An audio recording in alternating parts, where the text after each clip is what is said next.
Hey folks, Evil DM here. I'm back with another episode of Idols and Efreetis. This week we're going to be answering another email question. If you want to ask an email question, send it into askthedm at theevildm.com. Again, that is askthedm at theevildm.com.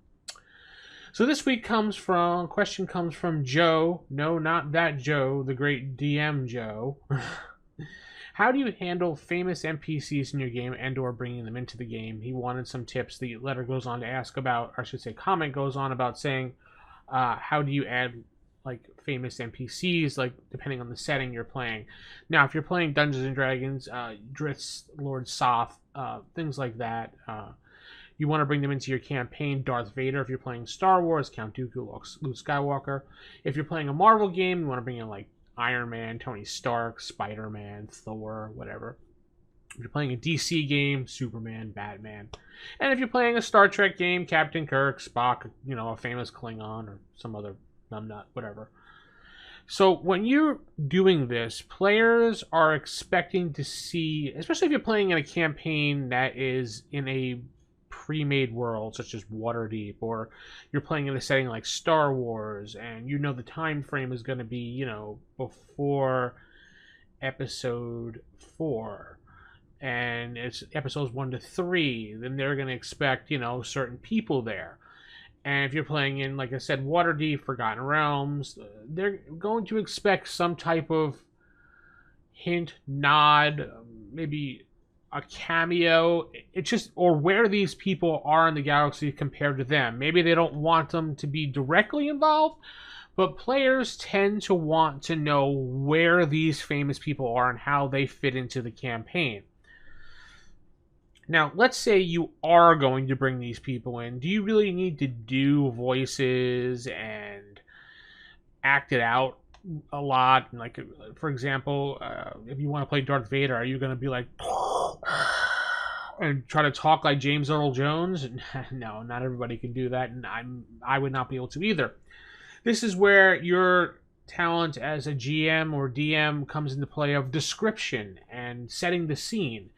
So if we're going to have a famous Lord Soth walk in to greet the players, he is going to walk into the room and there's going to be an eerie presence. You're going to feel fear come across you as you feel this tingle go up your spine, and you hear the chainmail clanging as you hear this person come walking into the room. Immediately you see the red eyes of this man, and you cannot see his face as it's obscured from vision, and you hear this echoing deep voice say, "Who enters my castle?" You can feel the evil radiate out of him. You could smell decay, things like that. Darth Vader, you can feel his presence in the room. You can feel the dark side as he walks into the room. You can hear his respirator as he's talking. You can feel him probing your minds, things like that. Be descriptive, give examples. You don't have to actually be Darth Vader, as long as you portray that he's there and talk that he has this booming voice and he's commanding and his presence is felt. That's how you handle it. So how do you actually handle them? Well, there are some thoughts and suggestions, and you can make your own decision based on these and how you want to handle it. Now, when they are in the campaign, they are more than likely more powerful than the PCs because they have established backstories, they have ongoing plots in their life. Players know about them. When they come into a campaign, they should be there to provide information. They should never show up characters in the game because then it makes the characters or the players feel like their characters are just meh. What's the point? If this person's coming in, great, what am I going to do? I mean, Lord Soth walks into that room, or Dritz walks into the room, your players are going to be like, whoa. So they should be giving guidance and or advice, popping in and out as special guest appearances. They should only be there for a short amount of time. If they're there constantly, the story is going to start shifting focus on the famous NPC rather than the players trying to make themselves the famous heroes.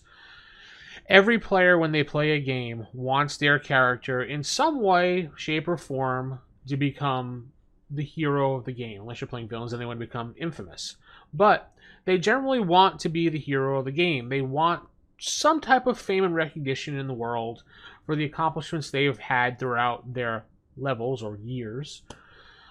So they're going to not want to be shown up. So if they start relying on them, if they start relying on these NPCs, they're just going to start losing focus in the game and not really care. So it's best to do quick resolutions with these NPCs. It's cool to have them for a contact. It's cool for them to provide information like I was suggesting.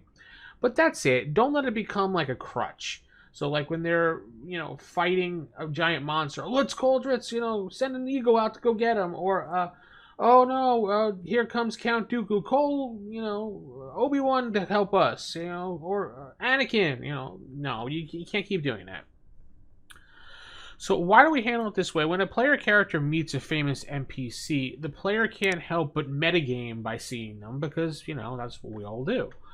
Well, taking the example of Darth Vader, well, if Darth Vader is here, that means Order 66 happened. He's definitely part of the Empire. The Empire has stormtroopers, which means there is a resistance, which means Luke Skywalker exists, which means they're going right down that well of knowledge that the player knows. So the player has to kind of not metagame. But with these famous NPCs, it's really hard not to metagame. This is why I always encourage to make up your own epic NPCs. But if some people like to use famous ones, and this is one of the questions. So since the players know so much about NPCs, they will come to expect to know how the NPC acts, what he can do.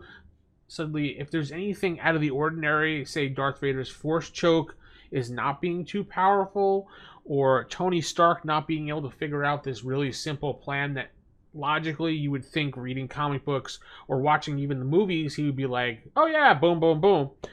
It dumbs them down and it ruins the character and ruins the experience of this famous NPC in the campaign. But on the other hand, don't go underpowered with the NPCs so that player characters can walk all over the NPC and crush them into the ground.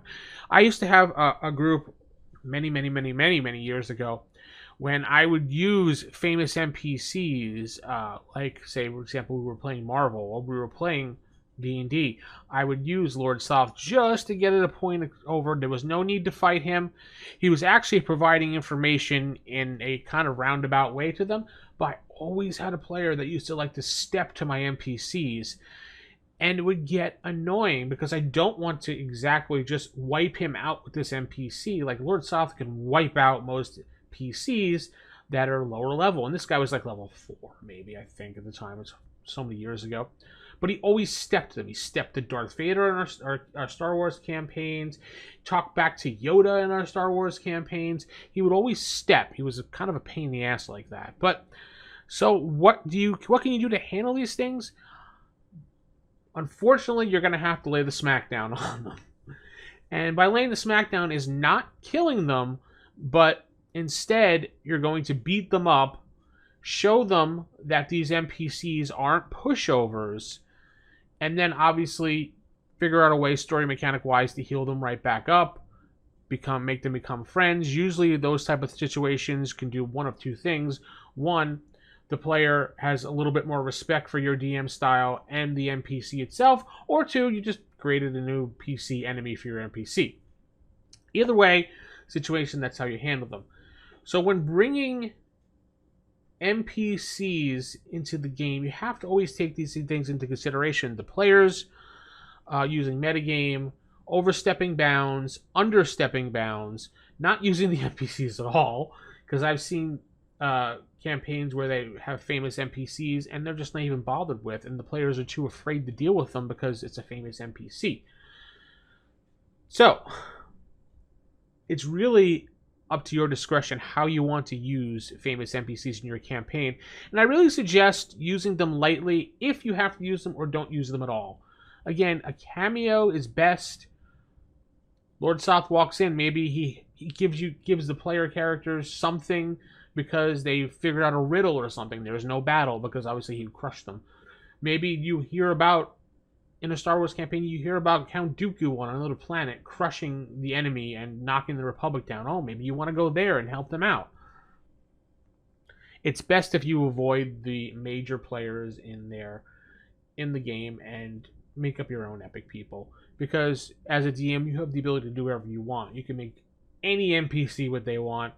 You're not restricted to the book. Can't express that enough. There's so many people out there that when they, as a DM, create NPCs, they follow the rules in the book for creating player characters, and they're always stuck up with those rules. It's like, you're the DM. You can do whatever you want. You don't have to roll 3d6 for your stats. You could just place them how accordingly. Who cares? You're the DM. Don't even need to place anything. The point is, it's your game, your world, your story, your rules. You play it how you want to play it. That's basically the OSR attitude. You play how you want to play your style. That's fun for you as the person telling the story in the game that you're playing. Obviously, your players have to have fun too, so you have to know that in between to dial it back so everybody's having fun. But overall, your campaign, your rules, you have the final say on everything. Hopefully this has been something for you, Joe, and you can use this information when using famous NPCs in your campaign. If you want to still use them, if you don't, you don't. Write me, let me know. Ask the DM at theevildm.com.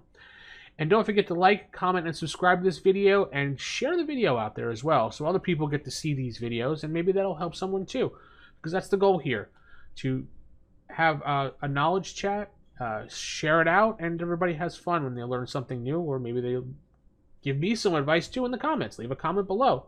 Tell me how you handle NPCs. So keep it original, keep it old school, and good night, everybody.